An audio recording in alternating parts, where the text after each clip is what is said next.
Dear viewers, আশা করি সকলেই ভালো আছেন। আপনারা যারা বাণিজ্যিকভাবে মাছ চাষ করতে আগ্রহী এবং উন্নত মানের লাল রুই মাছের পোনা খুঁজছেন, তাদের জন্যই আমাদের আজকের ভিডিও।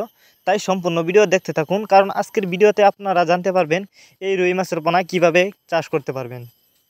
তো রুই মাছ এটি আপনি চাইলে একক বা মিক্সরভাবেও চাষ করতে পারবেন। আপনি চাইলে বাংলার যে কোনো কাপ জাতীয় মাছের সাথে কিন্তু মিক্সরভাবে এই মাছগুলো চাষ করা যায়।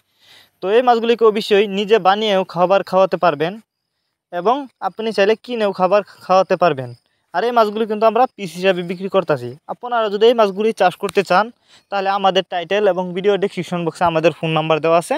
আমাদের সাথে যোগাযোগ করে মাছগুলো সংগ্রহ করতে পারবেন। এই যে দেখেন, দেখতে কতটা সুন্দর। এই মাছগুলি কিন্তু অনেকেই শখের বশতে চাষ করে থাকে। তো আপনারা চাইলে উন্নত মানের পোনা এগুলা আমাদের কাছ থেকে সংগ্রহ করতে পারবেন। আমরা বাংলা কাপ জাতীয় মাছ থেকে শুরু করে যে কোনো মাছের চারা ও রেণুপানাই কিন্তু সর্বোচ্চ কম দামে সারা বাংলাদেশে যত্ন সহকারে হোম ডেলিভারি করে থাকি। তো আপনি চাইলে আমাদের ঠিকানা কিন্তু আইসাও নিতে পারবেন যে কোনো মাছের পোনা। আমাদের যোগাযোগের ঠিকানা মাইমিসিং 30 শালদলা। আর এই মাছগুলো কিন্তু আপনারা কম খরচেই চাষ করতে পারবেন। আপনারা জানেন কাপ জাতীয় মাছ চাষ করতে কিন্তু বেশি খরচ লাগে না, যে কোনো পুকুরেই চাষ করা যাবে।